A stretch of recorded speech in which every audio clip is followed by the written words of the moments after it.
சந்தையில சுத்துறிய எதுக்கு? நீயும் சொல்லு விட்டு பார்த்துடணும் அதுக்காக. சில்லறைய கேக்குறிய எதுக்கு? கடன் சொல்லி விட்டு போயிடுவே அதுக்காக.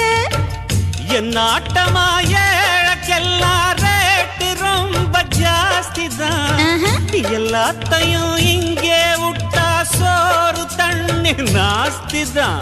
வெட்டியாக என்ன பேச்சு வெள்ளவாசி ஏறி போச்சு. நானும் தானே வாழணும். பக்கம் வந்த மாமா இதுக்கு பேரம் பேசலாமா? பாக்கு பாய போட்டு படிப்பேன் பயாஸ்கோப்பு பாட்டு.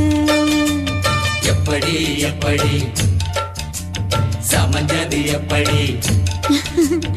அப்படி அப்படி சமஞ்சது அப்படி.